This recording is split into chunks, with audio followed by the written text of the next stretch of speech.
I can give you the Restream.io link also, I think. The Restream Chat.io link. Hey, everybody. I'm sure we got people popping in here. Yep. I don't see an accurate count. I've got all this other stuff. Everybody's been in the chat for a while.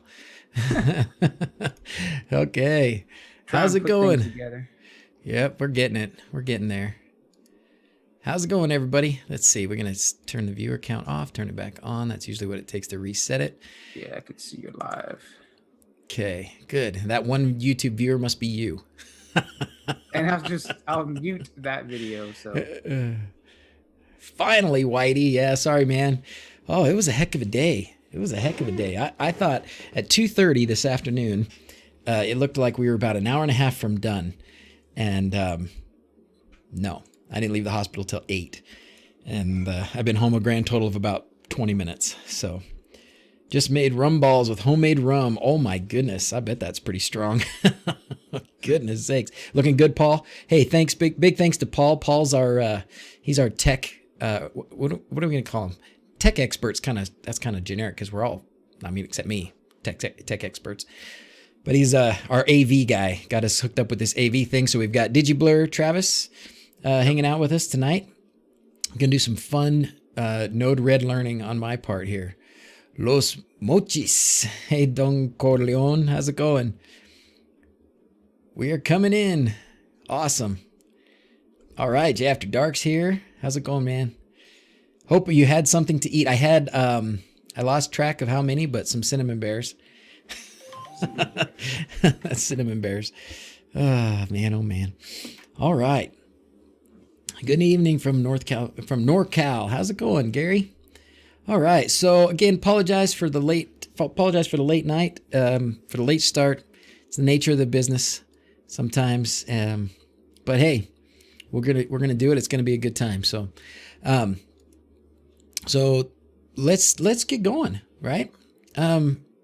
What I wanted to start with, we got Travis is one of the great go-to guys for NodeRed stuff, and he's got a couple videos that are very good about getting started, and I watched them. And one of the things that I wanted to point out that's different, because Travis, you just have Docker, or how do you have your Home Assistant installed? Yeah, I currently have Home Assistant running on the Unraid server and just using Docker, so I don't do the HAS.io stuff. I do have a virtual machine that I can use, but I just kind of use that for maybe doing a couple screenshots and stuff like that. But I just use a straight up Docker install. So okay, so you don't have HAS.io. Yours is not a HAS.io install. No. Okay, and that's probably where. And you did talk about that in that video. You did talk about some of the differences. I think when I installed, because I just had to reinstall NodeRed because I had uninstalled it, or I hadn't reinstalled it since MQTT Mageddon a few weeks back. But when I did install it, a couple of the things that all you really need to do, you have to put in a confidential secret here, and there's mine for everybody to see.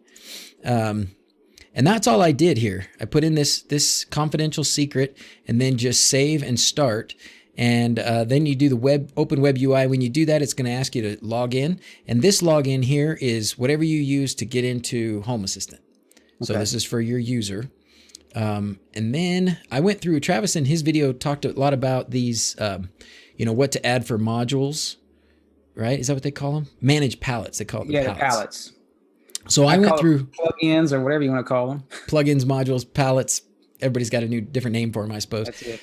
But when I went through all the ones that Travis had listed he said, go through and install this and install this, install this. All of them, except the very last one, were already a part of what Frank's got for us in this add-on. So what was that last one? I can't remember what the name of it was.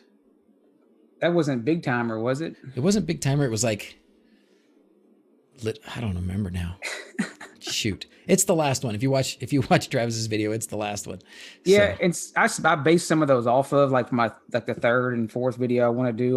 Because we didn't use all of those, but I will eventually use some of those. So. Cool.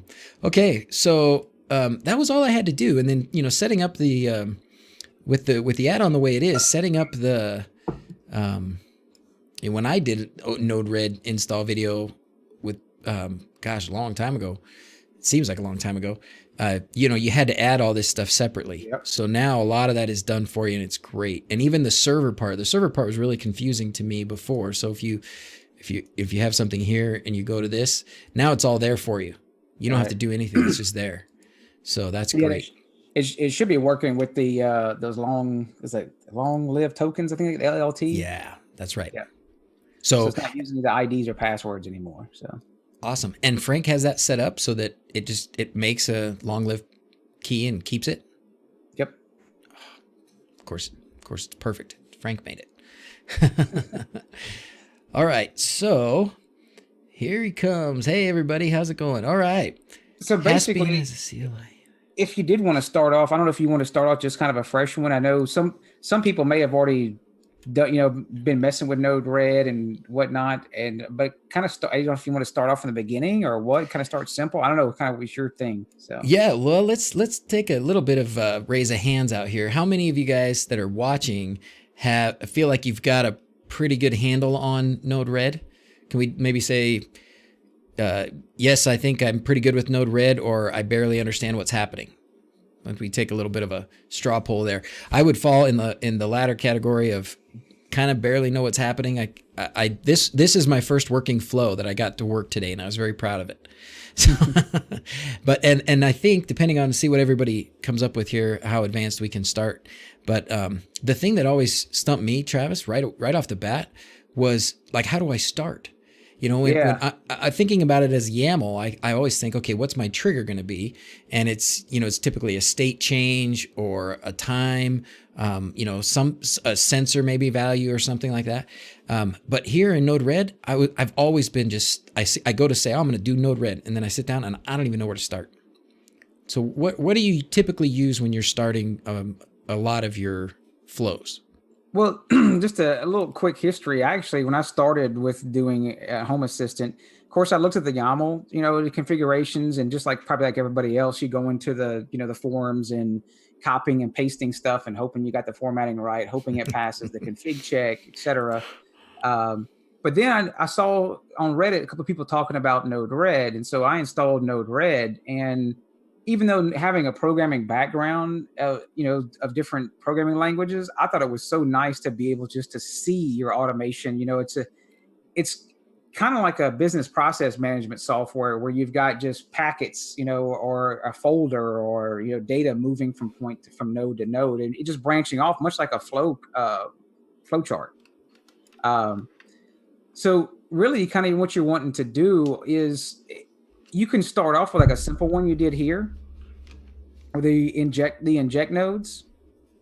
And I know some people will want to use YAML configurations or use NodeRed. I actually use both, and it's just one tool is better for the tool, the job you're doing, and sometimes NodeRed might be better. So it's not like, I know some people are talking about replacing Home Assistant with NodeRed. That's not in my plans at all, because there's just so much that Home Assistant can do with connecting to all the different various components out there. And I want to use both, and that way I can pick the best of both worlds. Yeah, I've heard, and I've repeated it a couple times too. I don't even remember where I heard it at this point, but talking about NodeRed versus like the YAML automations or Home Assistant. What Home Assistant does really well is manage a lot of states. So it's going to get a lot of sensor inputs, a lot of states of your switches, a whole bunch of those kinds of things. And then what NodeRed does really well is lets all those things interact. And it is visual, so it's kind of nice to be able to say, okay, this is going to happen, and then that's going to happen. Hey, Jackson, thanks. So I think it's very appealing with NodeRed because of this. And then if I understand right, NodeRed has the ability to interact with things that I don't want to say that Home Assistant can't interact with, but separate from Home Assistant. Like, you don't have to have a thing connected to Home Assistant in order for NodeRed to be able to connect to it. There's some nodes that can do things that, with external, I think, aren't there some brands that have their own nodes and things like that? Right. Like there's a tons of different, those palettes that you can install. And like you've seen this Alexa stuff you can put in here. So I got an idea from the chat here. It looks like at least a lot of what I saw said they were pretty new. Okay. So they're pretty new to it. So why don't we start? Let's start with a new flow, and we just kind of walk through an example. Do you have an example in mind, or do you want me to come up with one? So a real quick one is just to throw an inject node in there Okay. and to drop it. I know it does get confusing at times, and it says timestamp, but the timestamp is just like what's it's going to send over. But we don't have to concern ourselves with that. We're going to actually once we deploy it, which deploying is basically saving, which you see the top right-hand button up there. And we'll just actually push I don't know if you got a light you can turn off and on that's nearby you. Yeah, sure do. So scroll up or down to the call service. Call service. Okay. And you can call any service of Home Assistant. Now we're going to call the light service. So when I double click on that, I get this box. And then the name is whatever you want to call it. And that's just the name is going to show you on the top, or like when you're showing it, once you hit the done key, you'll see. We're going to say light 1. Okay. Oh, and then the domain you're going to pick is you'll pick light if it's a light or switch. I have light bulb we can do. Let's do switch. Let's do switch just to make it very obvious when it's going on and off for everybody. Okay. Okay. The service. And we're going to do, you can either do turn off, turn on, toggle, whatever you want. Look at that. Oh, broadlink send package. How about that? Yeah. So you can see you can do pretty much anything you want because it just ties into Home Assistant. I have an idea for us when we get to another example that I want to try with sending like color information to an RGB bulb. All right, so we're going to say, oh, well, let's do turn off. Oh, let's just toggle it. Let's do that instead. So when I hit this, I think you have to back that out. I'd have to. It's got too much typed in. There you go. Okay. And then I hit my entity ID, and it doesn't select them. I thought it would show me them. Usually it does select them. Oh, I had to start typing. Yep. Okay. Once I start typing, and then, oh, nope, I don't have a switch that's called light. It's called Office. So now this is the entity ID from Home Assistant. And because we've already got that link established, because this is that HAS.io add-on, it's already pulled in all of my Home Assistant information so I can get everything right here. One thing I did find out, I'm not sure if it applies, but I'm sure it might actually with the HAS.io as well, but just running in regular Docker, if you add entities on the Home Assistant side, you have to restart that NodeRed to get it to find those new entities. Okay. To find that out. Okay. Well, that's good to know. I think I may have to do, I don't know, I can't remember now how many. I see Rob's talking about, highly recommend you change deploy to modified nodes only. I can see that being a good idea. Once you get kind of deep into things, you're not wanting to redeploy everything every time. Okay. So, when we get out of this node, we'll do that. Does this have anything else I need? No, that should be it. So this essentially is just saying, this is kind of like the action, making a YAML comparison in my mind. We're saying that there's a switch we're going to toggle, and this is the name of the switch. Yep. And we don't have any data to send now. Like if you want to send some data, like you're talking about the bulb, we could do that later. Okay. Yeah. See, there's the modified flows right there. So the default is full, and so what we want is just modified flows. Right. Perfect. Cool. Yeah, because they call the flows each individual tab, so it'll just send that modified tab. Okay. All right. So now we've got, this is just a light, and when this gets the right input, it will toggle.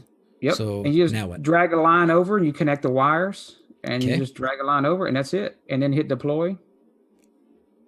Every time you make any change, you got to hit deploy, or nothing's going to happen, right? Yep. And you should, because it's just a manual inject node. And you should be able to hit the little button on the left, and it should send that over to that switch. See that? See, washed out my green screen. Lights off, lights on. Simple as that. That is actually, if you compare that with, opening your automations.yaml file, even if you know how to do it, opening your automations.yaml file, starting alias, trigger, change state this, action this, this is still simpler. Right. Still easier. Now, you can go into the timestamp, actually double click on timestamp. Okay. And if you wanted to, you can start changing some of the options in here. Like you could repeat it for like every, at certain times, or you can inject it, it's between times at a specific time. Of course, you wouldn't want to toggle the light at intervals. Every second, I could set the light to go on and off every so many seconds. There That'll you be go, fun. drive you nuts. Also, right here, you can do at a specific time. Right. So if you want to do, really simple, you want to hard code a time in for something to happen on certain days, you can just do it right here. And it's just that simple inject node. Okay. And so so you would leave this as timestamp. You would say if you wanted like all the lights to turn off, or this light, whatever goes downstream of this, you want it to happen at a certain time every day. So this, as it stands right here, at noon every day, all these days of the week, it's going to trigger this. Yeah, your toggle. Yep. Okay. And then we don't need topic for anything. Is this just if you were using MQTT or something? Oh. So now this looks scary. The payload is actually sending a message over, but you're not actually sending a message actually to that service. You just call in that service. So it doesn't need, I've never changed that for the inject for that specific thing. How often do you use any of these different settings here for this payload? You pretty much just leave it? Every once in a while when I'm testing stuff, I'll send over like specific, specific string or something. Like if I want to send over, like I'm dummying up a value, because you don't want to wait for a sensor to happen. And I'll use that as the inject.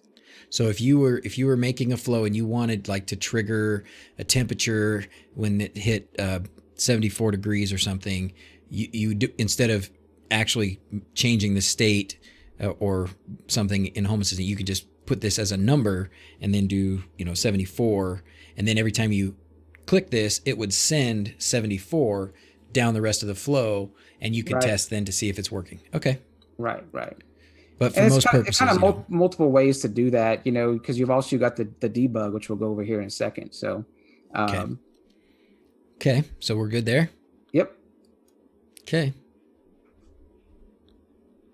So, and I saw Paul was actually asking about to inject a formatted MQTT payload to an MQTT node. So he wants to jump ahead like step 5 or 6. Oh, slow down, Tiger, slow down. We got all night.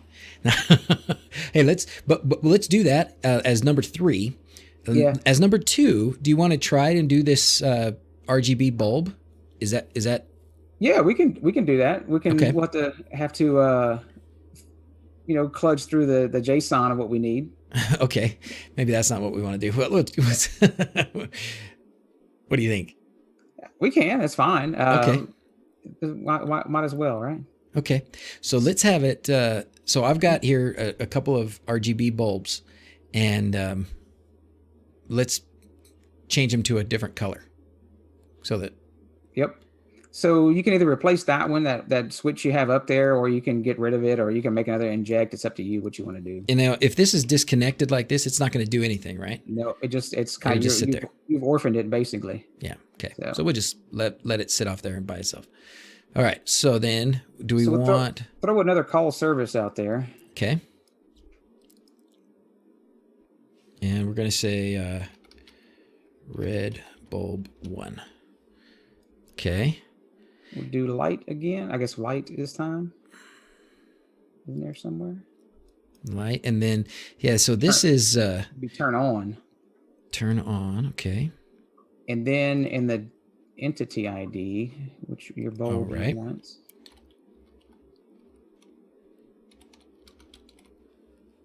Office bulb 1. That's what I want. All right. Okay.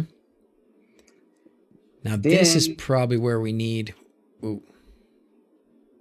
You can type it in there. It'll format it actually in there. I've normally just kind of copied and pasted some stuff in and out of there. Okay. And I'll actually go, one easy way to get the data out of there is if you flip to Home Assistant, and maybe someone has a different way of showing, but in Home Assistant, it actually will, if you go to the call service. Okay. And it'll show you exactly all the data you need. So if you go to call service, the same thing, light turn on. And they'll show you, you have all the data for you.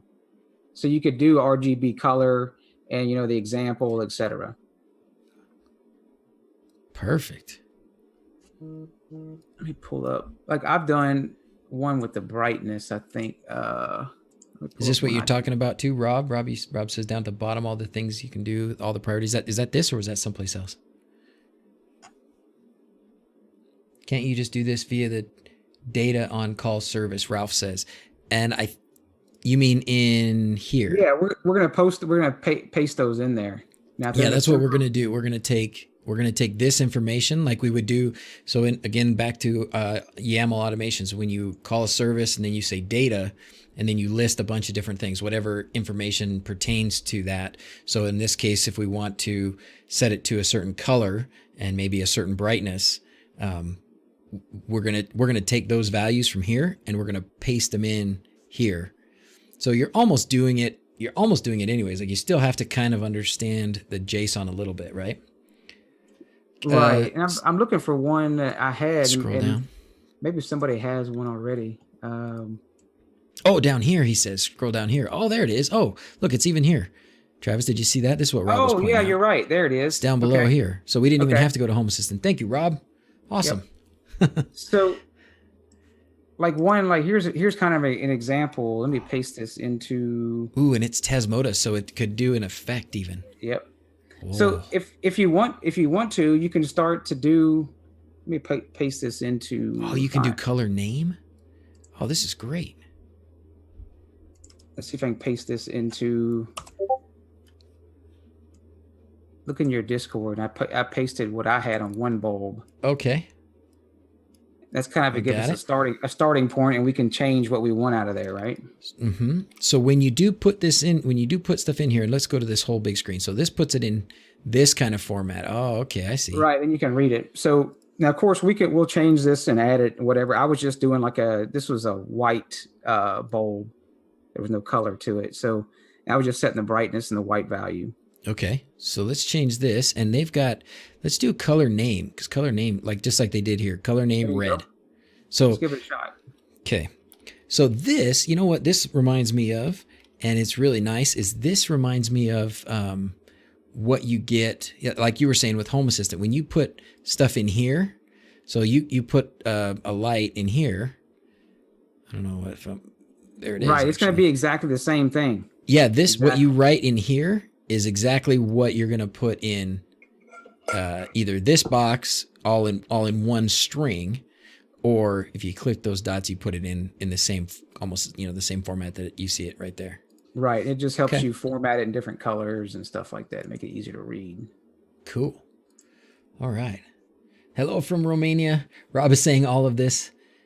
NodeRed as well. Oh yeah, Salty just got us. How was the stream, Ty? I only got to see a little bit of it. It was a bad day working.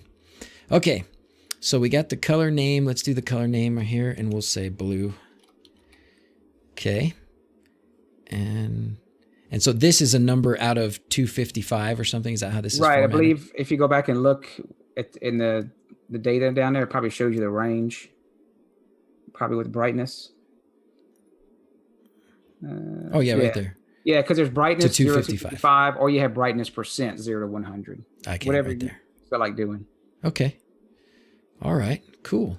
So now, if we just connect these, this should turn the bulb on.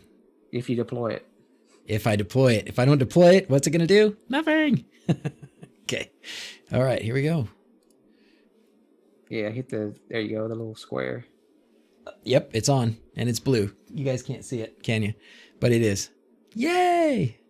So now, what if I wanted, so another thing I was doing today when I did this one was I was trying to figure out, in my mind, in automation, in thank you, Zach, in YAML, you stack all the, you can stack all of the entities, but it seems like in NodeRed, you have to list them like this. Is that true? Like if I wanted another light here, like I have another bulb, so I can't go in here and add entity ID and then bulb number 2 after it, right? I can't do something like this.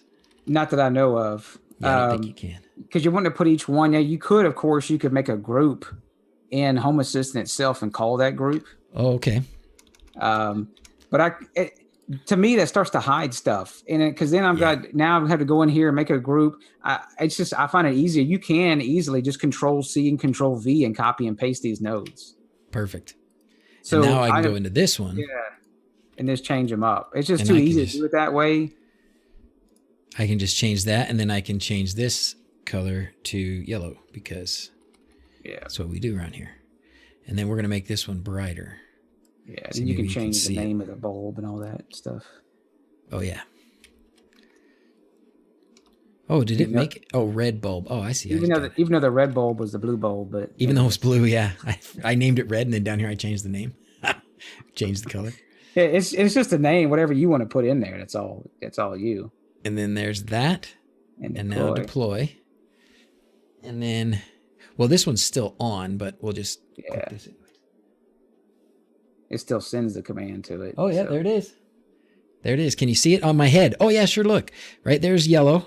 See that? And it's probably a little bit blue right there. Yeah. It's reflecting off the top of my head. It's perfect. Okay, cool. All right.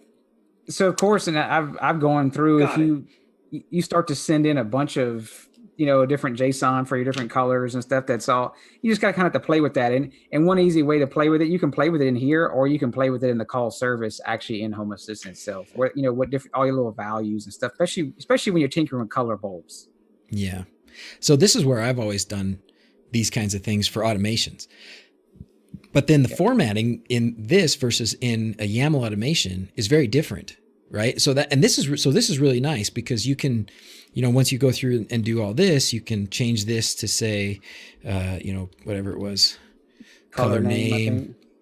Yeah. Yeah, we can go color name here, and format this. But then this is not, you can't just cut and paste this into your YAML, right? You can't just grab this and go copy and paste and put it in YAML, but in NodeRed you can. So if you've got everything worked out here that you want, just remove that entity ID because you're already defining that. I don't know if it would go a fit about that or not. Okay, fair enough. Good point. But still true that you can just now grab all this and copy it and take it over here to your node and just paste it in here. Yep. Where you can't do that with YAML automation. YAML automation, you have to format it, in YAML. So, okay, cool. Yeah. All right. So that was a success. Let's do what Paul that was asking for something with MQTT. Yeah, let's jump in. Now, I know a lot, but going back to the thing about MQTT is, I know it's for a lot of people, MQTT is actually running on the same hash IO, and so is NodeRed. So if probably one of them down, all of it is down. But you got to kind of think of them as separate because MQTT is just the central hub messaging packet, and that doesn't even need Home Assistant to be running. And now when I say it doesn't need Home Assistant, you don't need the actual application. Now, of course, the device that has MQTT and NodeRed, you'll need that working and running. But some of the stuff I've actually detached it where like I have a PIR sensor pick up from MQTT and then call a light in MQTT, and that doesn't even pass through Home Assistant at all. Now, Home Assistant knows about it because it hears those topics going back and forth, but it doesn't rely on Home Assistant. So instead of using in this case, these bulbs are running Tesmota. So instead of saying light, instead of the domain being light, the domain would be MQTT and publish, and then you just do the MQTT message that you would send. Right. Like you can do another a drag out. I think it's called MQTT inject or input. No, it should be output. I guess it would be going out. Yeah, going out. I'm gonna get them this backwards. Yep. This thing's on the backside. Yep. So because you're gonna send something to MQTT. Oh, okay. So you can double click it and go into there. And do you have a broker set up? Let's see. No, apparently I don't. Set up. So you'll need to put in which you'll need your user ID and password, which you may want to do that off the what? Screen. What's my password, guys? Come on. I forgot it. This is like that's why I do it. So it's my community password keeper. All right, so let's just see. All right, and I know what the number is.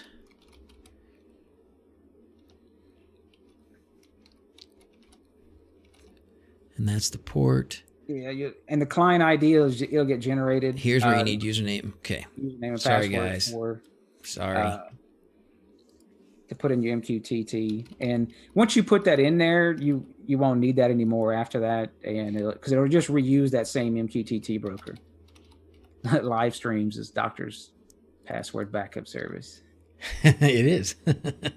Actually, it didn't even show the password. Look at that. It didn't even show the letters. I could have left it. Okay. There you go. Okay. So the topic for your light is typically, in that Tasmodo light, it's going to be at CMND, that's short for command. If you haven't changed the topic around, / and then whatever the topic is for that light. I don't know if you want to, can you pull the console up for that light or no? I think, yeah, I can. If I can remember, let's see if I can remember the number on it. I think it was 38 and 39. No, maybe it was 31. No. Let's try.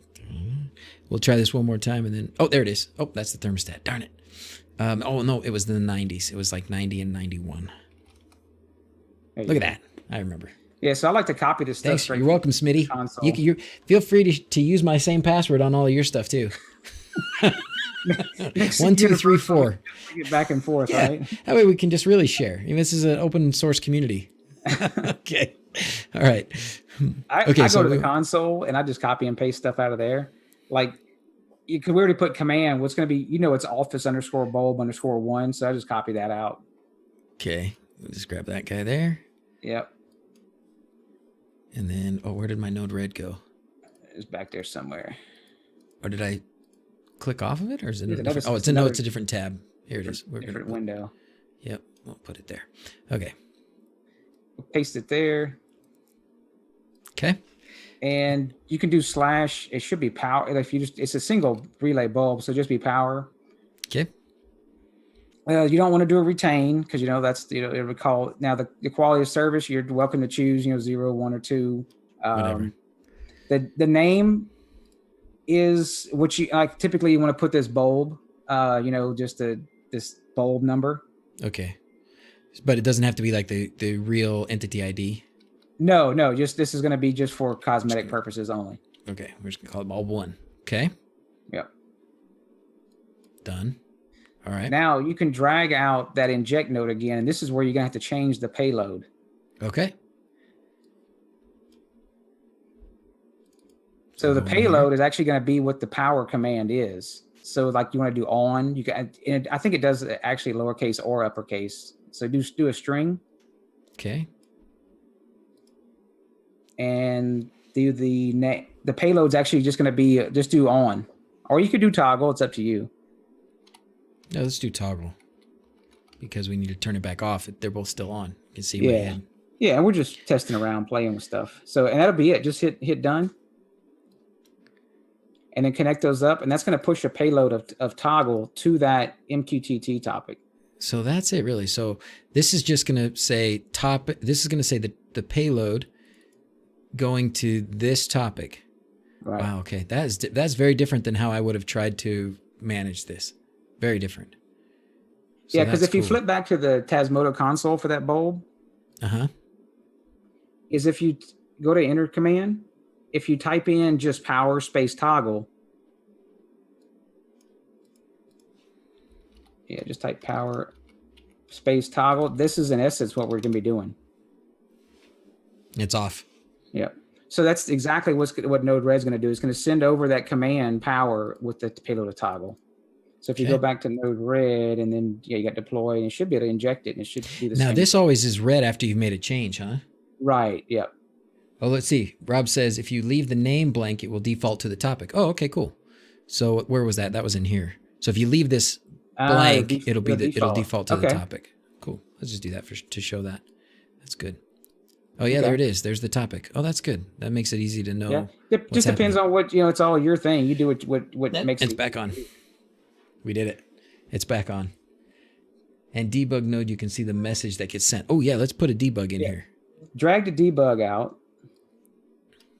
And there's and I would attach that to the end of the inject. So attach it here. Yep. And there's a couple ways you can do it. Double click on message payload. Okay. And we'll leave both. Do the node status as well. Okay. Check mark. And hit done. What is this going to do? It'll put it on the screen for you. Instead of having to go flip to the tab, hit deploy. Make sure you hit deploy. You'll get used to hitting deploy a lot. Okay. Oh, we didn't change it. Yeah, there it goes. So it's sending over. You can see it sent toggle. Oh, right here. So it says it here. And then if we go over here. In the debug, you'll see it shows it there. I like that. So that way it just shows it right there. Yep. Cool.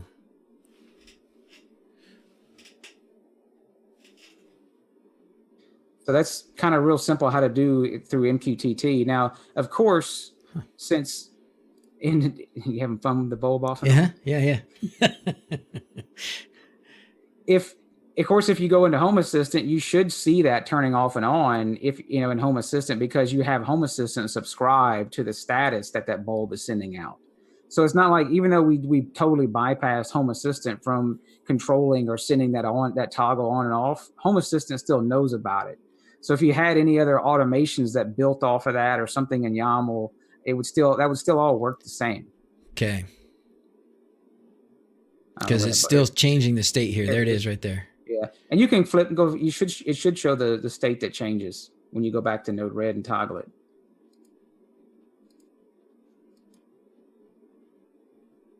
So if I do it here. Yeah. Just to show it flips it off and there it just flipped it back. Yep. Yeah. So it's not like you're totally getting rid of anything or whatnot. So but you're kind of right there doing it without Home Assistant involved. You're just involving MQTT. Switch to full message. Switch to full. What is Paul? Paul says switch to full message. What's he doing? Switch to full message. Is that in the debug, Paul? Holy crap! It's 12:15. Yeah, I had did you miss the beginning, Rob? I was late tonight. Late tonight, unfortunately.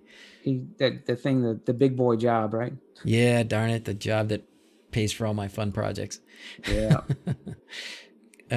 Complete message object. Okay, complete message object.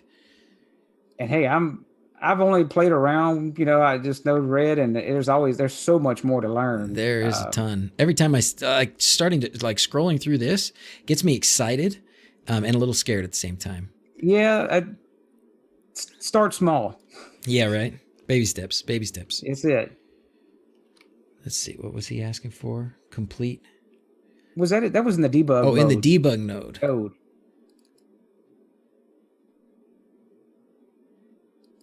Double click the debug node you have on the screen.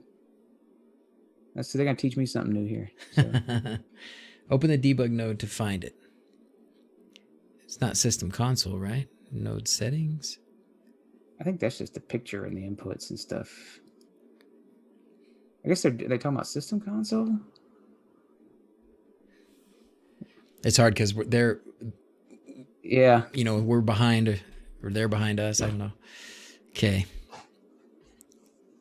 Well, that's fine. What we're trying to do is we're just trying to show the debug, which is easy to do something for trying to get something out of out of a node. And output drop down. Oh, it's here. Complete message object. Okay. Yeah, that'll show the whole thing. You're right. I got to deploy it. Oh, dang it. I'll get it one of these dimes. Yeah. Oh, see, it shows the whole thing down there, and you can hit the little triangle sideways next to it, the debug, and scroll down. It'll show you everything. The topic. Can you guys not see that because it's behind my fat head? Okay. There it is. So here now, it didn't show here. Oh, that wasn't an option. That wasn't an option. When you have the complete message, you just have the message. Then you can do node status. But when you're under complete message, there's no node status. Okay. Right. Okay. Very cool. Thank you, guys. So one little cool thing you said. I mean, you said your thermostat. Yeah. I saw you had the thermostat up there with the probably the AM 2301 or 2302, whatever it is. Mm-hmm. We can actually use that as a quick example. Okay. And this is the way I do it. Maybe someone else has different ways of doing it, but find your IP address to your thermostat. What was it, guys? 39, 31, 32 or something, 39, something, 30 something.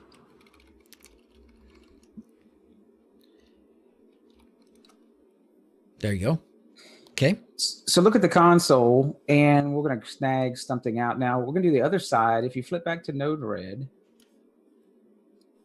and we'll do an MQTT input. Okay. I got to remember to take these down afterwards. Yeah. I had for a long time, after playing with NodeRed the first time months and months ago, something kept happening. What the heck was it? Oh, my door would lock on my office. Like I could not figure out why it was happening. And it turned out I had an abandoned flow, and NodeRed was still installed. It was still running, and I had made a flow, and I was tinkering around one night and completely forgotten about it. And months later, it's still locking my door, and I could not figure out why. So until I finally found it. All right, looks like Rob's jetting out. All right. Eastern Coast Hey, for him. have a good night. Have a good night, Rob. Thanks for helping. Thanks for being here. And then Curmudgeon just says, Twitter just now sent the live stream notification. Oh, wow. Dang it. I've been getting pretty consistent notifications from the calendar, from the Google Calendar. So that's a good one to do.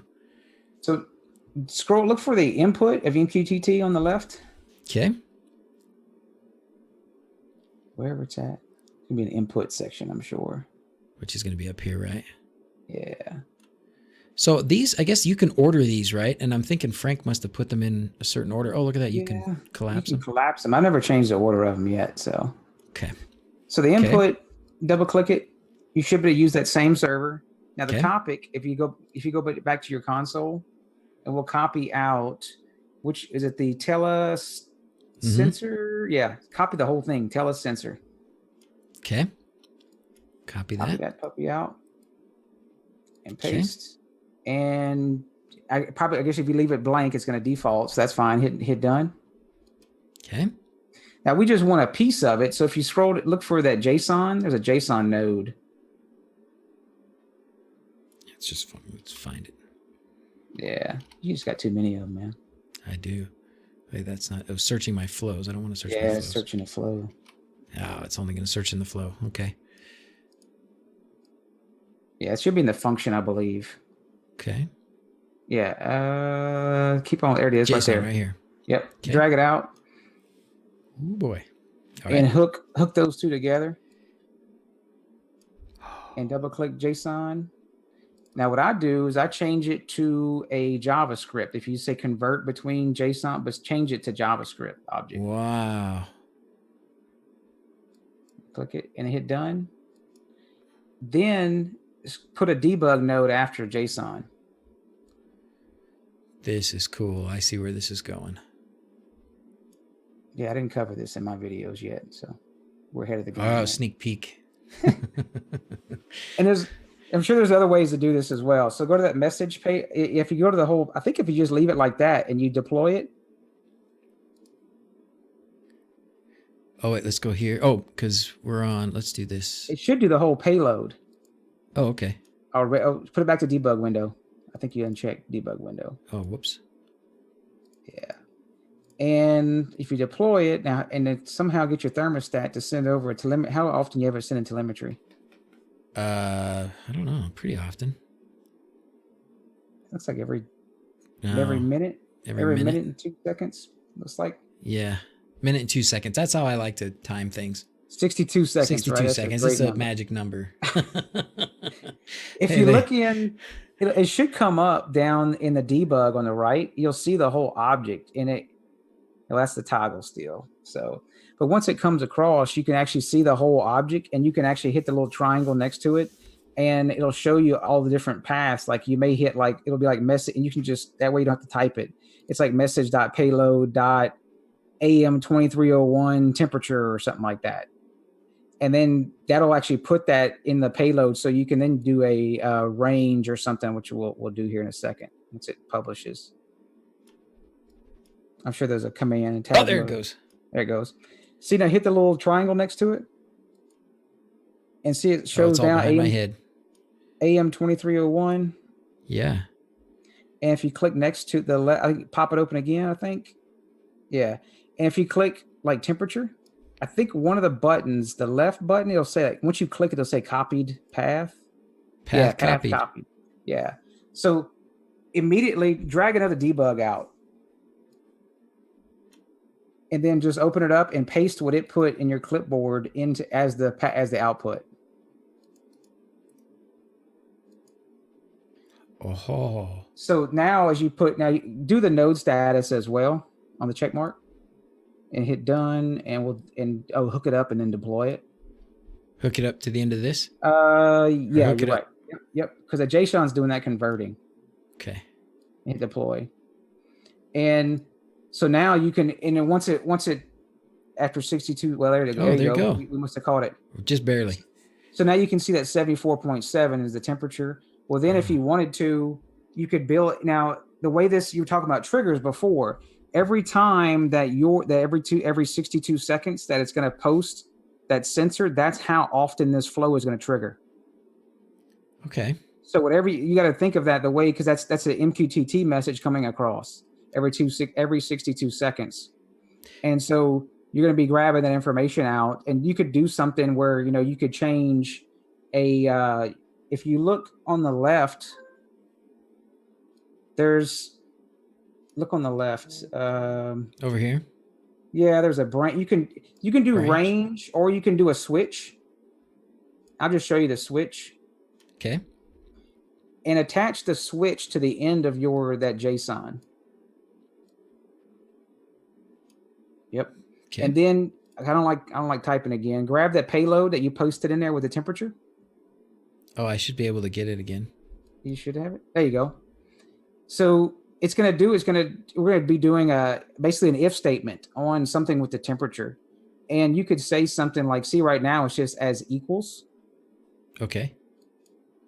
And you could do like, if it's greater than this temperature, if it's between, so, and you'll want to change it to I believe it will be a number. Let me check one of mine.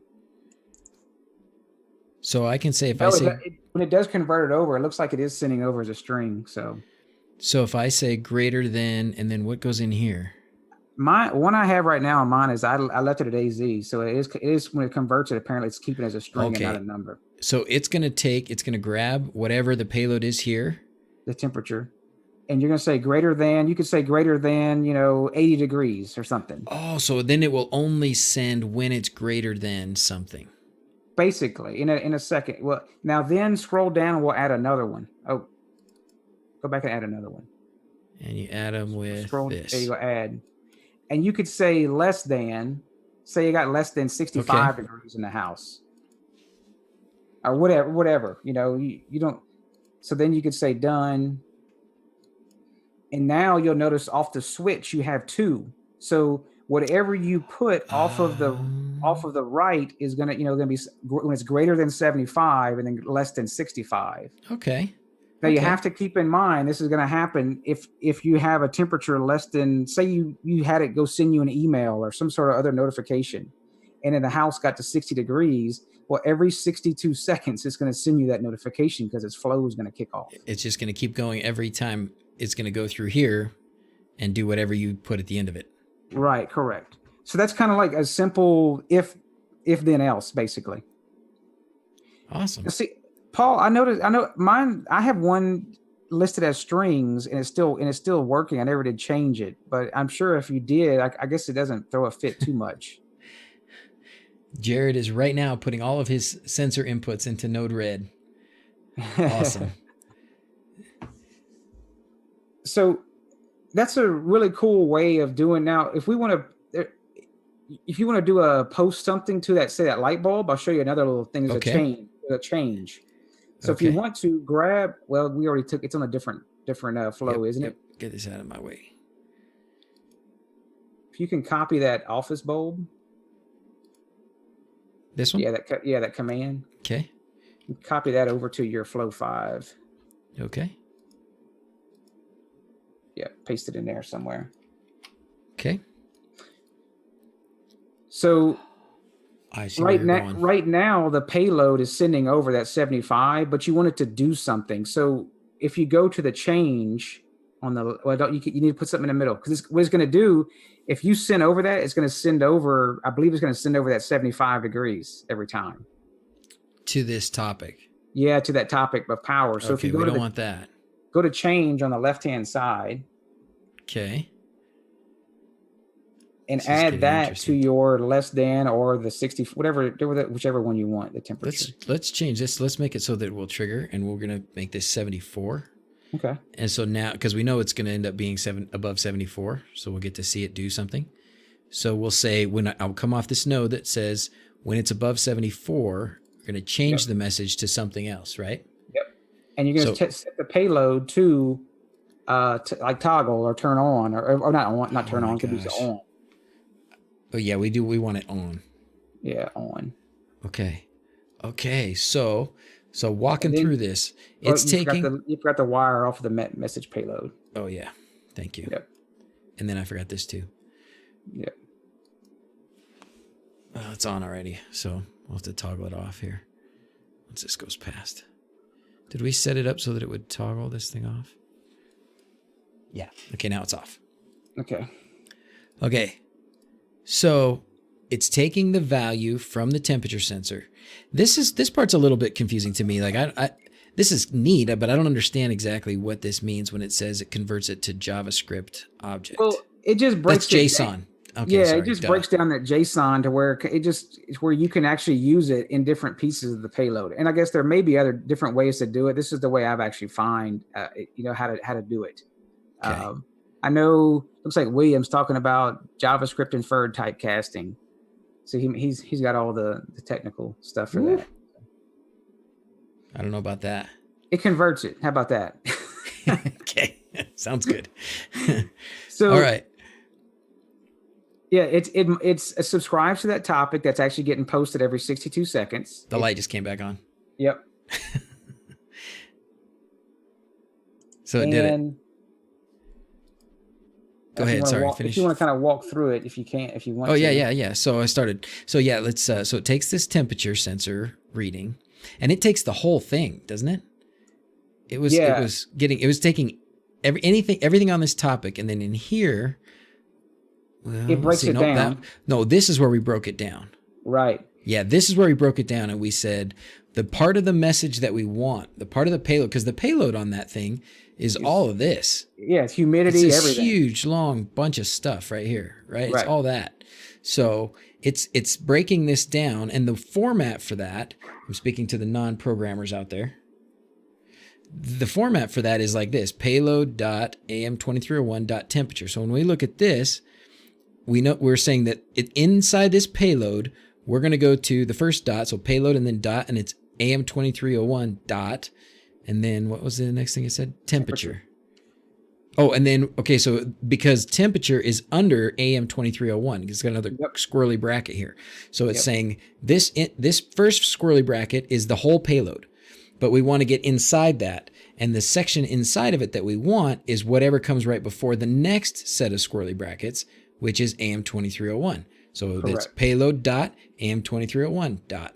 And then the value we actually want is whatever comes after temperature. And that's where this number is. So if we had to work this backwards, that's what we would be able to do. We'd say temperature would be the end of it. And then there's a squirrely bracket, so we'll need a period, and then a AM2301, and then another period, and then it doesn't say payload out here, but that's what we know is the payload. Right. And the light just came back on. It worked again. Yeah. All so, right.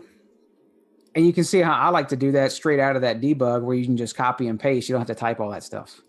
So if you put the payload, that's even better. So once you say, oh my gosh, so you don't have to go through that whole thing. I just went through it all. Right. Because you just it's always good to show how you got there, how it's working. But what it's doing is so what this is doing is taking that payload and saying, break it up. And because you did this debug, and this just said message. Other debug that does it. That one. It's this one. Yep. That debug. Okay. It shows where you could do. See, it says time at AM2301. That one. This one. Yep. And see, it breaks. That's where it's all broken down. So you can open it up. Hit the little, and then same thing on the object for AM2301. Open that object. And see, it shows you what's inside of it. It's just an easier way to see it. And this is where you copy it. Hit the copy, and it copies all that to your clipboard, and you don't have to type all that stuff.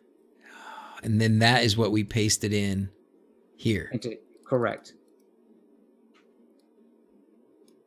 Okay. Oh, that's super useful. That's super helpful. So when you're making templates, not that you need to anymore, because if you're doing NodeRed instead of automations, you don't need to make templates, but that would be, because that's always a hard part for me, is trying to figure out what this is and how to get the right stuff out of there. So this is a very nice way to be able to do that. All right. Yeah. Sweet. How are we doing on the chat? Copy and paste full. Temperature is a number, but the rest is string. Yeah, it gets converted automatically. As somebody was saying. Okay. So. All right. Have to get back to work. Okay. See you, Sachin. Thanks. I was on the stream, but why YouTube chats were there? So I opened the YouTube stream and popped out the chat window like I'm doing. Yeah. I wonder if I can. I can't share that link.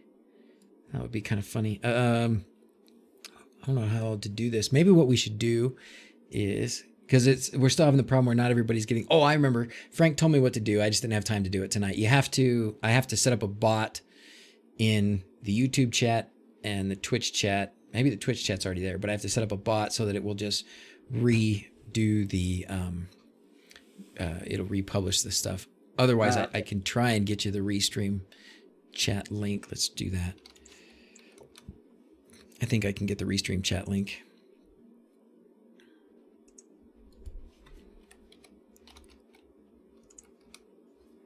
All right. What's another example? Somebody want? Oh, really? It doesn't want to go to restream chat. Maybe it's because I'm already. Salty said. Yeah.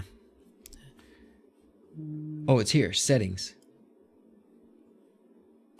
Oops, something went wrong. Try reloading the page. Awesome.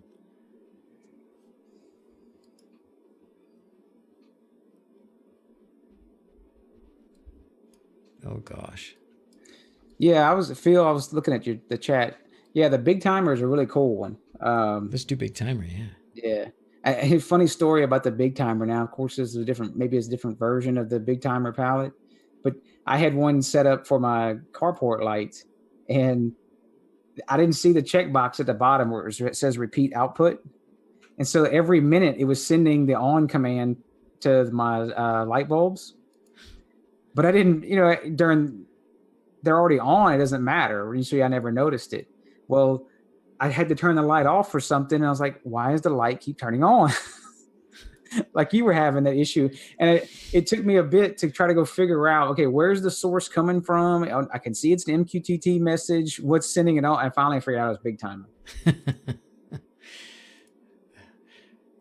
So I guess go back to NodeRed when you get a chance. I don't know what you. Yeah, I don't think I can get to this. I don't think this is going to do it. Now's not the right time. Sorry, guys. If you're still not getting the chat, you can.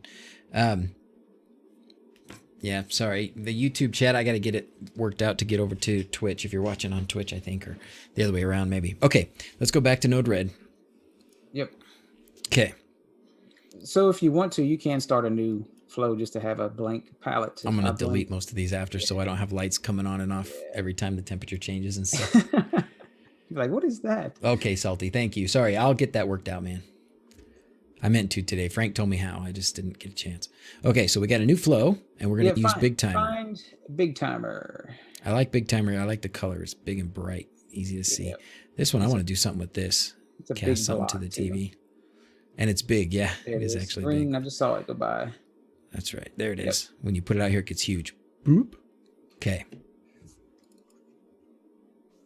So we did, there was a stream we did a month or so ago. And, oh, man, I wish I could remember who it was. Somebody shared a really nice, it was right before MQTT Mageddon, because I lost the automation. He shared this really long, nice automation that said if it's this day, then put this light effect on the outside LEDs. And if it's between this day and this day, then put this other light effect on this LEDs. And it was a lot of templating, and it was really complicated automation in YAML. And then I lost it. I think I could have found another link. But when I was looking at this, I got really excited because this does exactly that, right? With just click boxes and stuff that's really easy to understand. Yeah. Yeah. Bigtimer has a lot of stuff to it. So because it has a lot of stuff to it, can get confusing at times. So, and of course you can change, you don't have to call it Bigtimer. You could call it, say turn on my outside lights or, outside night lights or whatever you want to do. Because my example, what I like to do is the your dusk to dawn lights. And that's just like the number one thing. Everybody have some lights outside. And if you've dealt with, and I've done this, the old timers where you had to actually set the time on the timer. And of course, as the season changed, you had to keep changing the numbers. That's a pain. We had to let the computer do it, right? So what you need to put in here is your latitude and longitude. Mm-hmm. Now, Which everybody, you guys know what somebody help me. What's my latitude and longitude and my address? and it doesn't have to be perfect. You can pick just something general in your area, you know. It's fine. You guys can all come over and say hi anytime you want. Yeah.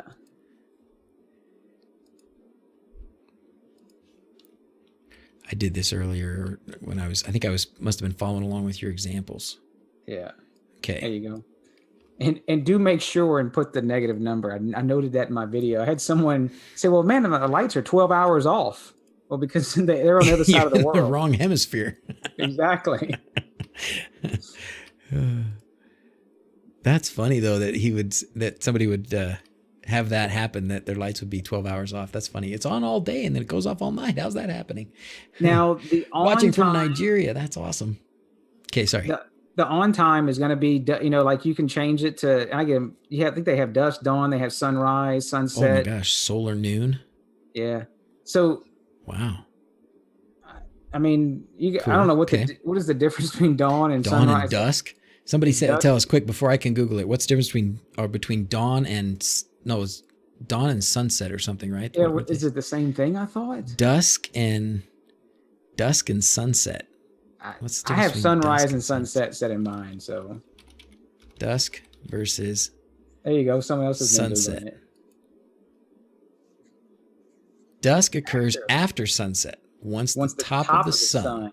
Ah, okay. Well, hey, I learned something new today, right? So sunset is when it first starts to go down, and dusk is when it's gone. How about that? Yeah. Okay.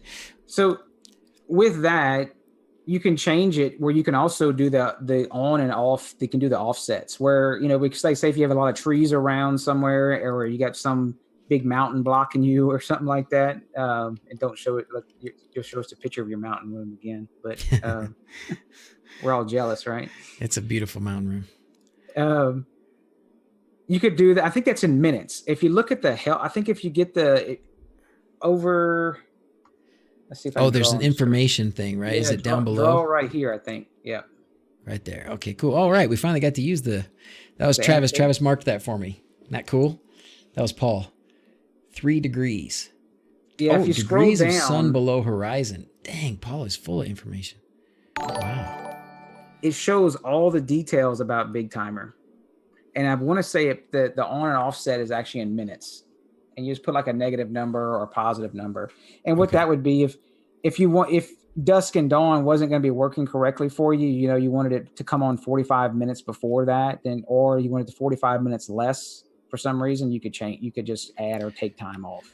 So if I wanted it, you know, to the light to go, you know, 30 minutes before dawn for the lights to turn off. So this would turn them off. They would turn them on 5 minutes after dusk. I'm not saying this is the right way, just example. And then 30 minutes before dawn. Yeah, I believe. Okay. Yeah, because I'm looking at my example.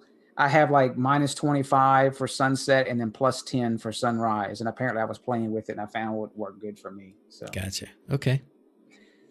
So the on message, there's an on message. Yeah. That's going to be the payload you're going to send over to so just put on. Okay. And does it have to be capitals, lowercase? Doesn't matter? For Tasmodo, it doesn't have to be caps. Okay. And then same thing for the off message, do off. Okay. The text, I'm not going to fill that out. Now scroll all the way to the bottom. And I noticed this is the one that was sitting every minute for me, was that repeat output. Gotcha. So, but of course there's all kinds of commands in here. So there's in the node help on the right-hand side is you can just scroll and scroll and scroll and find. And this is like the whole help page or whatever is right here. That's handy. If you go to that Scargill's tech blog, he's got even more information on Bigtimer as well. So he made that Bigtimer. Did he do that? Is this Pete's? I believe so. I'm sure someone will chime in and say, yeah, he did. This guy's a genius. Okay.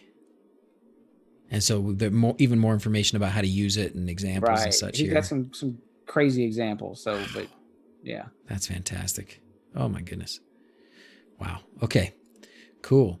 Now tell me about this output at startup. What does this mean? Does this mean every time NodeRed starts up, it's going to output, or what does this do? Possibly, or it's going to start up when you deploy it. I'm not sure, to be honest with you. I think that one's checked on mine. Okay. So it must not be something that happens when you don't need it to. Yeah. So hit done on that. Joe. Okay. Yeah, Paul said he made it. So there you go. Okay, cool. Now, one thing we're going to do is drag out 2 injects on the left-hand side. Inject was the one we keep using, right? This is this very popular guy here. Okay. Yeah. 2 of them. And we're going to put those on the left of Bigtimer and hook them both up. Ooh. Okay. And we're going to set the top ones, you can set the name to force on. Oh, I like this. Okay. Yeah, force on. And the payload is going to be a string of, so change it to AZ. Yeah. And the payload is actually just going to be on. Okay. Yeah, in lowercase. And then do the same thing. We could have copied and pasted, but do the same thing. Force I want to ask you here, is this something we can change, or sorry, save? So is that right? And we want to say force off. No, change the topic is going to be blank. Oh, sorry. Not topic. I meant to put that up here. And then off, and then done. Now, is there a way to save a node like this? Like, these would be very handy, right? If we're testing, we want to force it on or force it off, right? So is that's essentially triggering this. It's like a trigger for testing. So if I don't want to have to come up with this node again, is there a way to save it? Looks like Mark says, yes, you can make a template. So he may know more about how to make a template. Me, I just go copy and paste it to wherever I want. Yeah, there's Paul saying copy and paste it. Okay, so you just leave it in a flow and then you go like, oh, just go to another flow and copy it and paste it in the new flow. That's my way of doing it. Maybe there's a better way to do it. There's more than one way to skin a cat. So with Bigtimer, Control C, Control V. Cool. Is what you'll want to do is off of that highlight over the top node on, not the arrow, want to draw. If you highlight over this one. Okay. Oh yeah. Change it to red so I can see here. And you see how it says it's the one-off message? Yep. Now we want to add a switch node off the left-hand side. Okay. Now, if we were pushing straight to MQTT, we wouldn't need that. But say you had some other bulbs that were, say you had some a prime example is you had some Tuya components where you had to go through Home Assistant. Okay. So connect those together, the top piece. And then under switch, you could just say, dusk and dawn or dusk/dawn, just so you know what it is. Wow, like, hey, what are we switching? Well, it's dusk/dawn. Okay. And so it's going to be property is payload it's payload, and add you'll want 2 of them here. One's going to be on, one's going to be off.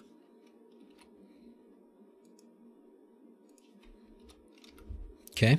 And hit done. So then off of this branch, the top branch is that's when the lights are going to flip on and then the lights are going to flip off. So you could do a whole mixture of, hey, I want to do direct MQTT injects, or do I want to do some call services for lights and set some colors or something like that. So you got a whole multitude of stuff. What would fit your home, whether you want to go straight to MQTT or through Home Assistant. Wow. So there's multiple ways to do every kind of automation. Whatever you're thinking of, there's going to be several different ways to do it. Right. Like if you wanted to, you can go copy one of those other ones out, or you can make a new one, just call service or do MQTT. It depends on how you want to make another one. You mean another from here, or where do you mean? No, it'll be from your switch, which will complete the flow to kind of give everybody the big picture. Oh, okay. Do your call service just because it's pretty simple to do. Okay. And then we'll hook that one up to the on. Okay. And then you'll go in here and you'll say turn such, the front porch light on or something like that. And you don't actually have to do that. I don't know what lights you have. So the domain's going to be light or switch or however you have it, plugged up. And then of And I course now grabbed you the want to say on. on, and the entity would be, what light are you trying to turn on? These Like are see all there, 2U switches. You see all yeah, see those? there's your back porch. If you want to do just for the sake of this thing, I don't know if you want to change that right now. That's up to Front you. porch. I want the front porch because the front porch ends up being left on a lot. That was Yep. why that was one of the first sonoffs I put in the wall, was because the front porch gets left on a lot. Yep. Now, of course, we could do MQTT, and send a straight MQTT, but just for the sake of this, and we're showing there's multiple ways to do things. So hit done. And then copy and paste porch on, make another porch on, but call it porch off. We could even do for this one. Well, let's not make it too crazy. I was gonna say we could even, because it doesn't have to be another call service, right? No, we could use the other method. We could use MQTT correct. or something else. Service would just be turn off. And then, of course, you want to change the name.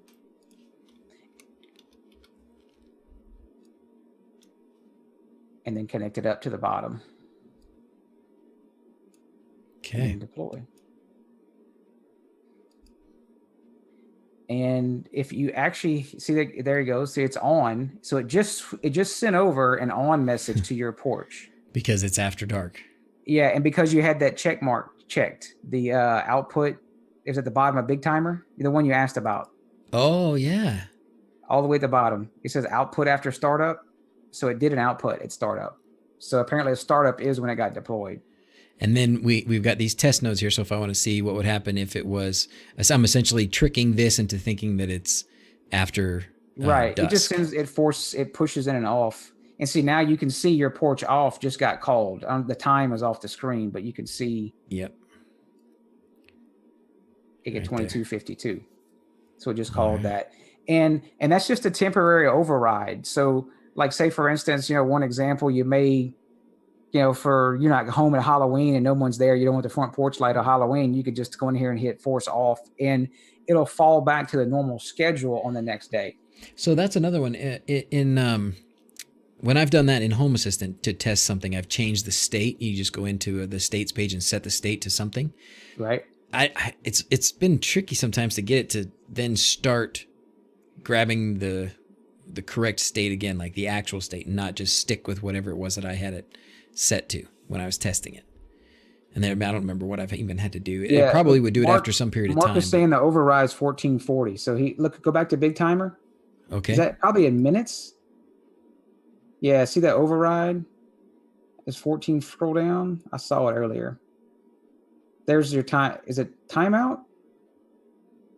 And he says you can change that. Look, scroll back up. It was back towards below that stuff. Right there is timeout. Oh. So apparently seconds? It overrides for 1440 minutes, maybe? Seconds? I'm not sure. You have to look in the help. Export click the hamburger and you can export this whole thing. Oh, click the help. You can export the whole flow and everything. Like if you want to send it to somebody, but be careful with that because it will send over a lot of your other details, like your server name and possibly passwords. Okay. Yeah, look, first 1440 minutes user settable. Wow. Gosh, that's a long time. Like, so if you click that force a test, it's going to last for a long time. Or at the next change of something, is it schedule? Scroll down. You could have MQTT inputs as force on, force off. Yeah, if you want to scroll down this. Yeah, see right there. Or at the next change of schedule. Okay. So the next schedule would actually trigger back at sunset. Okay, so if I overrode it, it would. Oh, that's nice actually. And then but it wouldn't stop the flow from doing what it was supposed to do. Yeah. The next time the sun comes up, it'll change. Looks like you can also send in a manual or an auto. It's 24 hours. Too. Thank you, Phil. Math in public is hard. That's it. All right. So that's kind of big. Bigtimer got a ton of stuff to it. And of course, you can do the force on and turn your porch light back on. And of course, now you can see that little message under there shows switch turned on. Oh, you know what I wanted to try? I wanted to go in here, and I wanted to turn this thing off Okay. and see what happens. Okay. Did it How do turn I on? clear See, those? did it update the time? Ay, come on. 22:54. Yeah, so it just did turn it on. So it apparently does turn it on when you deploy it.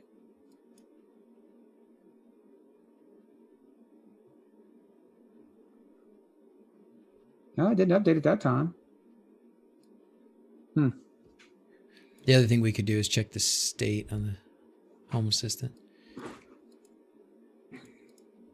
I just want to see if that's what that thing does. Yeah, I saw you could do that resume schedule and it would turn the schedule back on. So, but for the most part, Bigtimer, I have those force on and force off just because I want to test it. You know, what lights I'm turning on and turning off. This one's going to be, I think for the average Home Assistant user, this is going to be super, super useful. Yeah, I mean, the Bigtimer is pretty cool. All the days of the week, the months of the year. You can randomize the offsets if you want. I mean, there's all it's pretty awesome. In some cases, it's too much, but you know, you don't have to use it all. So what other things do you find yourself using a lot in NodeRed? What other nodes do you find yourself using to make useful flows for you? To grab the current state of something. Okay. So, you know, you want to see something, you know, a certain sensor or something in Home Assistant that you don't. That's the only way to get it is from Home Assistant itself. Okay. So if you can, we'll pull out another inject just so we can, because otherwise you stick a state out there, there's nothing to kick it off except for us hitting the inject. So scroll back up to on the left, and we're going to put in a current state. Here. Right. Okay. So and this is like where you're trying to make a decision of something. Like say, for instance, I know William just said, based on when turn on the lights when he gets home. Well, I have something similar like that where I have the lights when we get, the presence detection comes on and sees one of us home. Well, then I have a decision to turn on various lights based on if the sun's up or sun's down. But I have to get a state of something. So we need to get the current state. You can pick any entity you want out of here. I don't know what's in your Home Assistant. Let's pick me, like when I'm home. Okay. Let's do that. We'll put so go to entity ID. Yeah, put a name first. And we'll have to find. Do we use device tracker? There you go. Okay. And we're not going to halt because you can do a halt if it's something, and you can just hit done. Okay. And connect them up to the timestamp, inject. Now throw a debug out to the right-hand side of the DrZzs, just so we can see what does it send, and go ahead and deploy it. And you can punch the button. Now I didn't put it under it, so you have to go to the little bug on the right-hand side. It showed up right there, actually. Even there you go. But you can also see it in the debug, and you could see it over here. Yeah. So is there a way to clear this? Trash. There you go. Clear it all. Okay, so there it goes. Now it says I'm home. So then, as we're following the same trend, is you could have now. This wouldn't be where it's constantly looking for a change of state, though. Like, because you want to see where, hey, I want to see the change of DrZzs gets home. Yeah, I want it to go from this state to that state. Yeah, exactly. So this isn't the good example. I was just trying to show you we check a current state. Okay. So, you can get rid of some of that then. Okay, we just delete some. Yeah. I'm looking on. HTTP request, Phil says. Ooh. Yep. So if you look at there's a scroll back. It looks like a little stop sign with an arrow pointing to the right. It's over here? Yeah. This thing? Yep. Okay. And I know there's that trigger state as well. Changed. But go ahead and change. Double click. You can double click that one, and you'll change the entity to yours. Something like this, probably, right? Yeah. And then the entity is binary the device sensor. Yeah. Oh no, that's just because of that. Yeah. There we device go. tracker. And you'll say entity. Now I always put like exact. Look on substring. Exact. Yeah. Okay. It doesn't have to. I found somebody doesn't have to, but it's just in case you had something that was DrZzs something something something. It wouldn't pick up that one as well. Cool. So then hit done. Okay. So any time that this is going to change, it's going to send over. It sends the payload is going to be that home or not home. Okay. So you would, at this point, you would want to have a switch to say, well, hey, do this if I'm home and do this if I'm not home. Okay. How many things can you put in a switch? You can put a bunch, right? Yeah, you could make a switch as big as you want. So, the switch is in I'm that not used function. to where to find these things yet. That function right there. Okay. Okay. And then in here, I wanted to say just whatever. And then here, let's see, what are my options here? So I guess I just want it to be if it's equal to something, right? Equal to. Equal to, and then we've got home. Does this matter if it's capital, not capital? Yeah, it does matter. Okay. So you'll want the other one is I think it's an underscore. It's not underscore home, I believe it is. Yeah. You'll add another one. Okay. And that's it. Unless you want, I don't think there's. I know there's one for work. I know I've got one that I've set for work based on zones, and I'm pretty sure that's how it. Is that how it comes across? Actually, in the I think so. the states. I think so.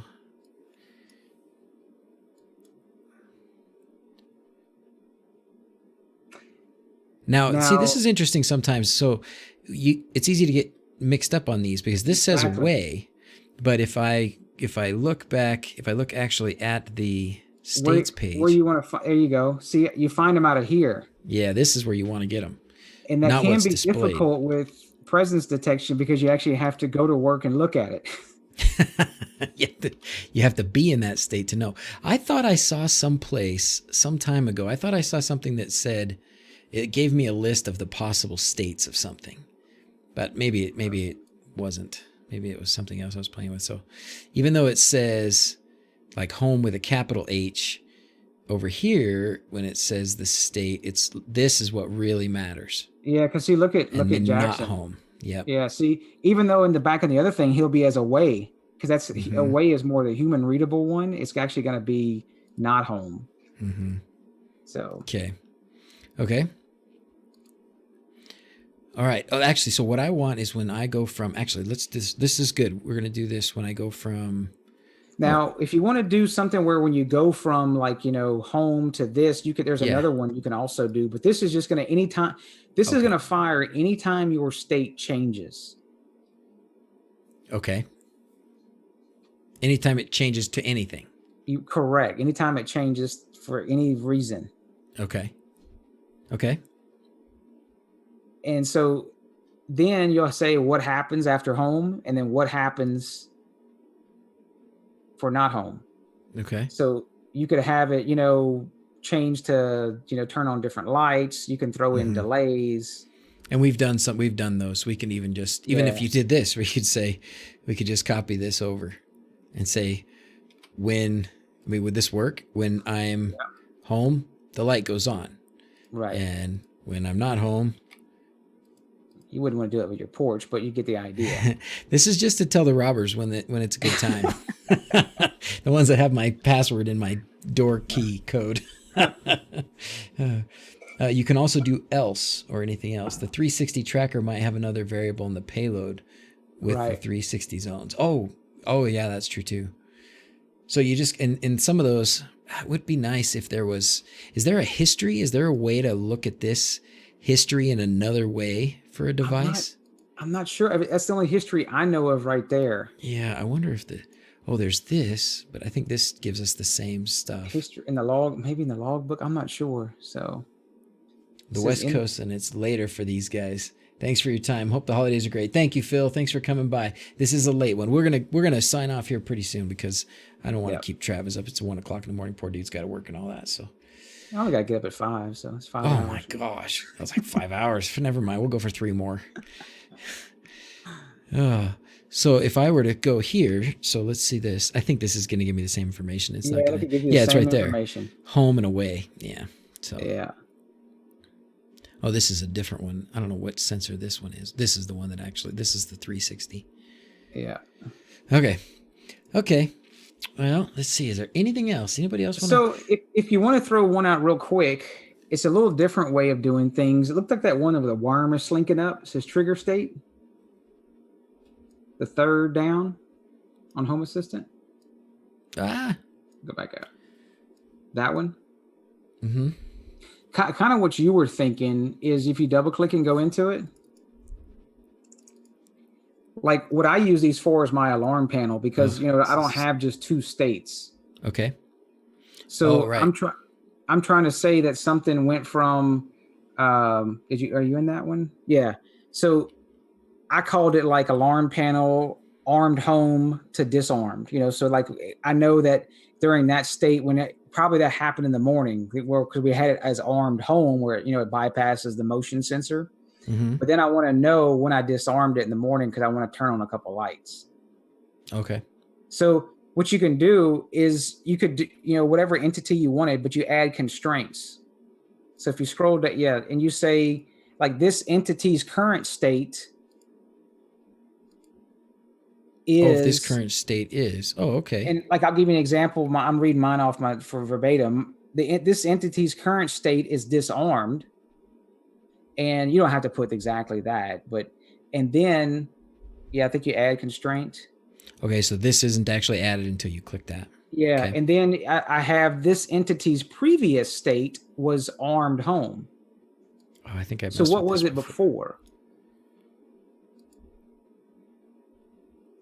And it's not a was, it just is, and then.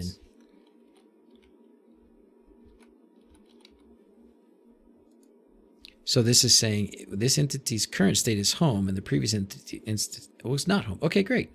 Yeah. So it kind of takes care of that if section, trying to branch out and do things. And so it's going to watch for that entity changing, but it has to change from one to another. And it works great whenever you have like so many different combinations where you've got an entity that's got like, 5 or 6 different states. Because you want to know, hey, it jumped from state A to state C. I don't want to know about when it jumped from state B to state C.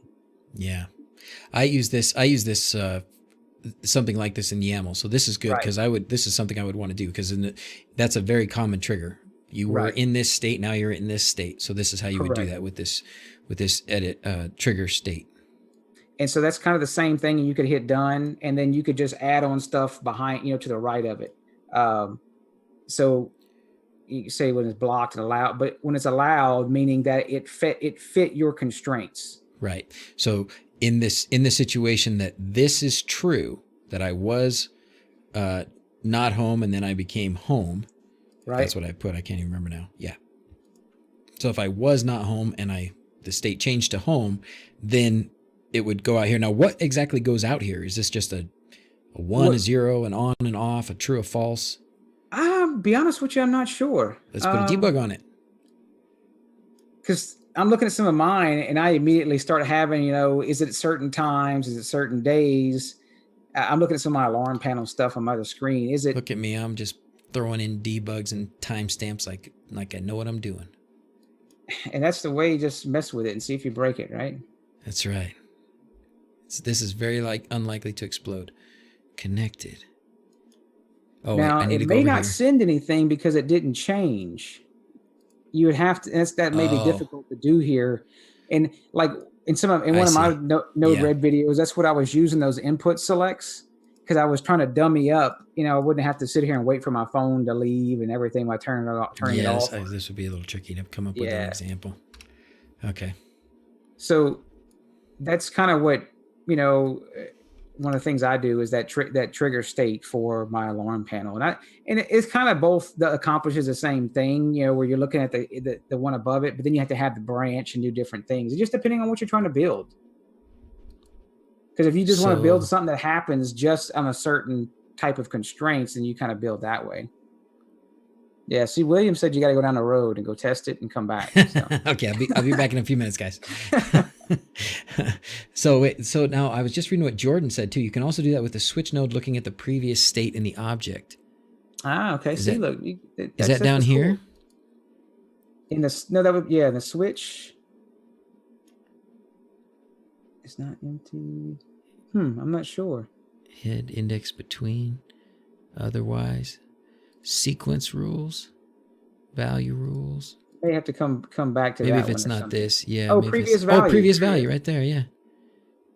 So if it was previous value, and then this must be, I guess you would just send the kids down the road with your phone. Send them to the store. That's awesome. All right, cool. Debug your light toggling there. Oh yeah, you mean the on and the off? Yeah. So I wanted to say something. Oh, it looks like somebody actually already answered. So never mind, we're good. So somebody was asking about the webhooks thing, and that's a cool thing that's fairly new, and we'll have to talk about it another time. But yeah, it is a good way I think that's the beginning at least of being able to control things in Home Assistant without actually being encryptedly connected or something like that, right? You can send a message that Home Assistant can interpret because it's a very specific, very complicated URL or something like that. But that's a great topic for another day. Yep. So cool. I saw Randy saying pros and cons of NodeRed versus HA automations. Ooh. During the wrap up, good idea. Yeah, it's a good idea. I use both, Randy. I know if I talked about it before.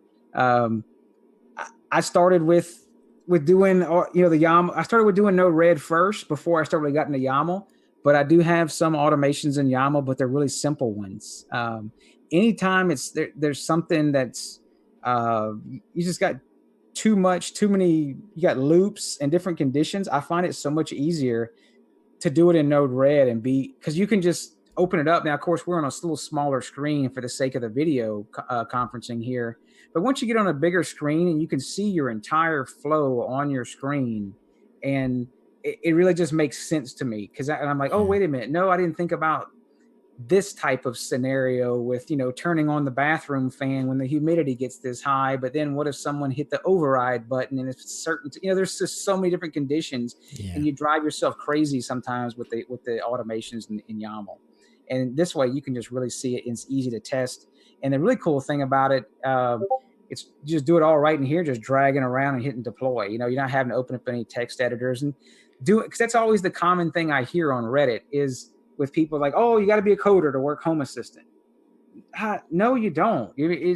I don't consider coding as what I consider coding is starting, you're doing opening up Python and doing the if then, commands and loops.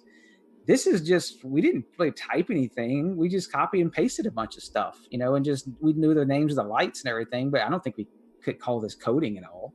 Yeah. You built a process flow. I think there's probably going to be, I'm so used to thinking in the YAML automations mindset that I kind of know what the limitations are. And I know if I'm going to try and make something happen, my imagination only goes so far because there's the limitations of what I know that I'm able to do with YAML. And with this, now I've got a lot more tools to experiment with and say, well, if this really takes everything that you have that's connected in any way and makes it possible for you to connect them in a way that you can think through pretty well, not just the lines of text. So there's still going to be times where I just going to whip together a quick YAML something because I know how and it's fast for me. But definitely in the complicated situations, this is going to be a better thing to do. So I sent you a little screenshot. If you should be able to share it. I don't think I have anything on there that's crazy. But right there. Put this in. I got to see that on the line. If you got it up on the, I guess I'll have to wait for it. But, I mean, if you try to imagine putting that entire, screen, try to build that in YAML. Yeah, no. I've got several different loops and everything. And it's based on the alarm states. One of them is in there where it's a certain date and time based on if my wife and I are home, because my daughter, she does virtual school at home. and and just being, where both vehicles are gone from the house, and she's, sometimes got her headphones on. That would be really kind of bad if she had left the alarm undone and someone thinks the house is unoccupied and she's here. So, and of course, she would always forget if she let the dogs out, she wouldn't turn the alarm back on, and she would get back into the zone in school. And so I have a loop in there that will send out a 5 minute, every 5 minutes she leaves the alarm undone, it'll loop back around and say, hey, you forgot to turn the alarm back on. And it sends that out over the Google speakers. Yeah, this is great. And I'm seeing a couple things in here too that are not easy to do in a YAML automation. Like you've got something down here where the end point is to send you an email. Yeah, and I detached those because I was just playing around with sending emails, and the emails is pretty easy where you just put your SMTP stuff. So it's pretty simple.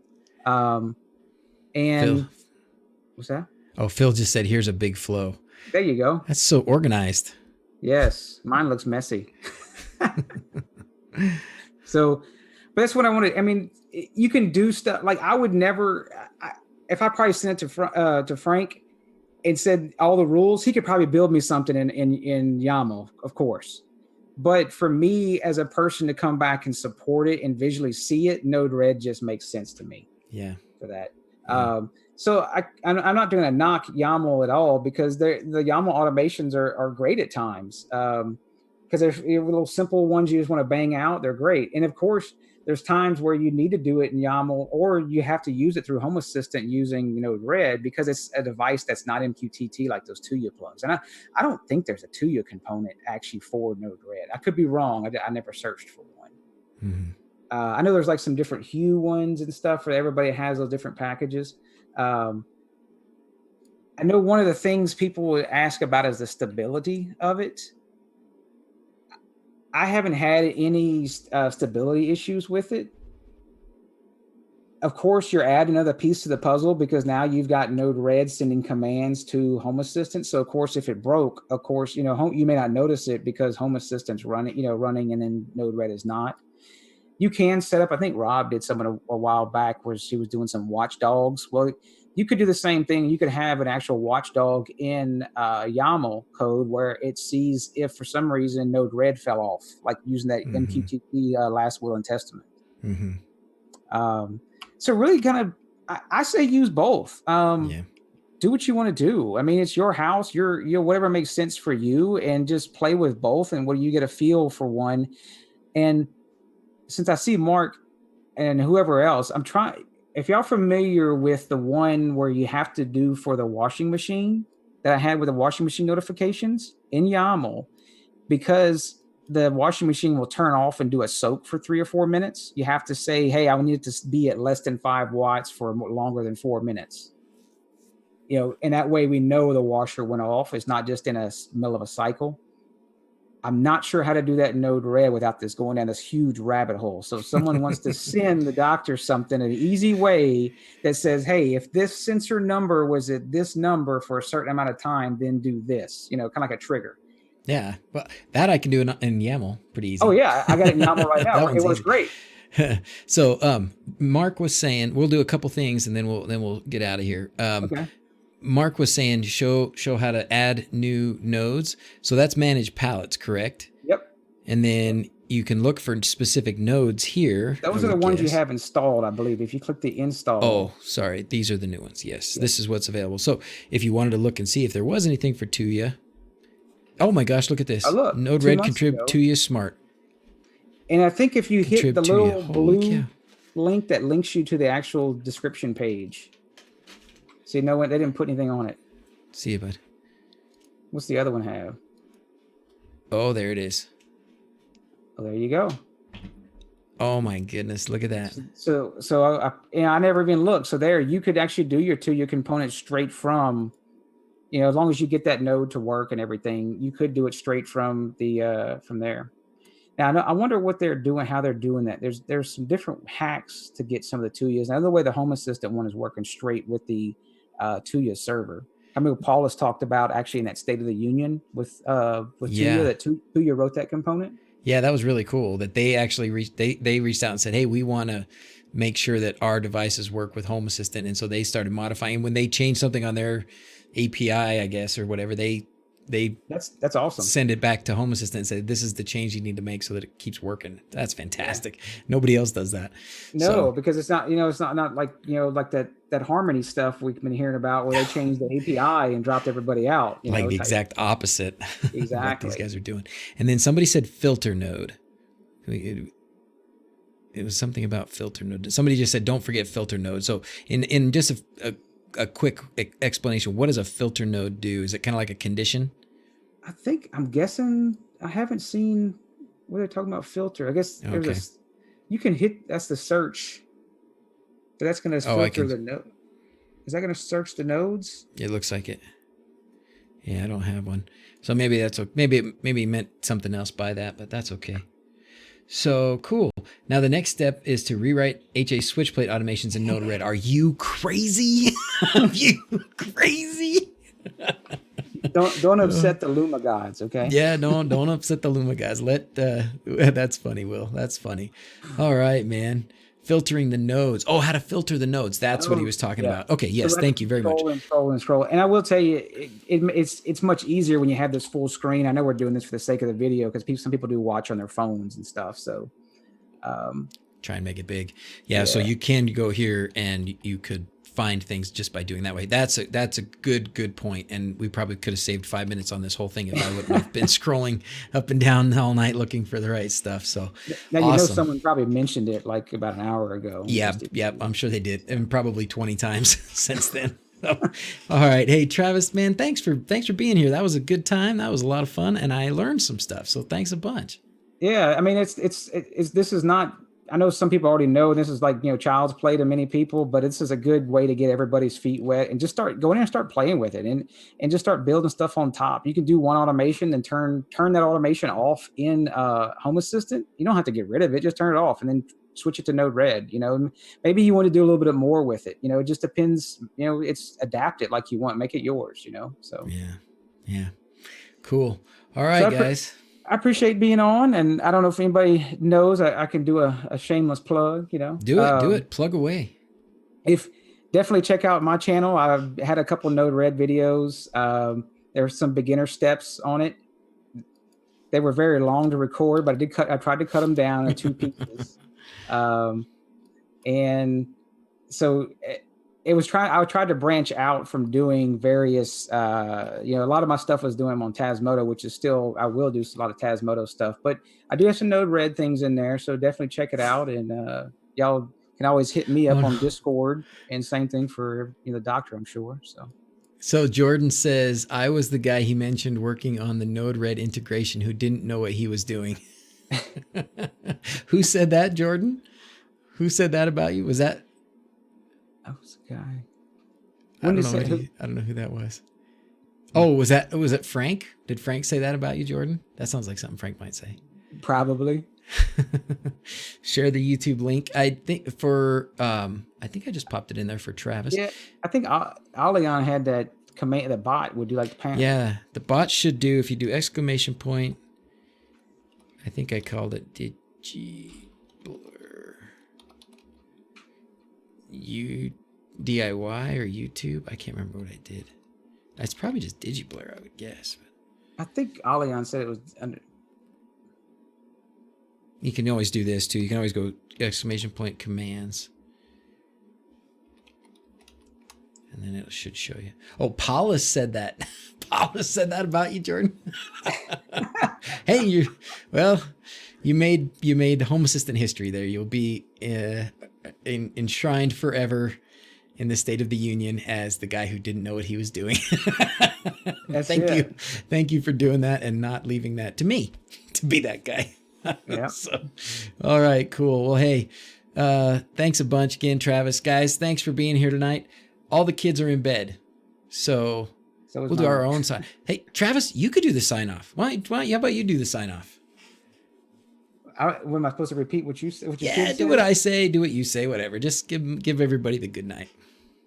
I have my typical one. My Southern chew up things. I just say y'all take care. Thanks for watching. That's my little sign off. But I don't remember what yours are. I just remember all the kids doing all at one time. Yeah, that's right. All the kids kind of go blah, blah, blah, blah. Yeah. It's funny. I did the adios thing in the first couple videos, and then I thought, well, I'm not going to do that every time, and I didn't do it in one. And this was a time when nobody was watching anything I did, so I send it to some friends and just say, hey, would you guys just watch this, make sure there's no problems or no mistakes or anything. And the feedback they got was, well, you got to do the adios thing at the end. How could you not do the adios thing at the end? So ever since then, that's what it's been. So Yeah. anyways, all right, man. Well, thanks for being here again. Thanks, guys. Everybody have a good night. See what's going to go on tomorrow. Tomorrow, I think initially I had it on the calendar for 5 o'clock in the afternoon. In the evening. There's no way that's going to happen. If I can get one on tomorrow night, which I'm going to really, really try, it's going to be again late probably. Otherwise, if I don't do that, then we'll have to push it into like finish the 12 days on Monday or something like that. Or maybe I'll do 2 on Saturday. I'm not sure exactly what I'll do. I'm going to try and get on tomorrow night, but it will probably be late. So there you go. All right. That's it. Thanks for watching. Till next time. Adios. Take it easy. Have a good night. See ya. Build a lithium ion battery. Maybe tomorrow. That's a good one. All right. Good night, everybody. See you, Travis. Thanks. All right. Take it easy.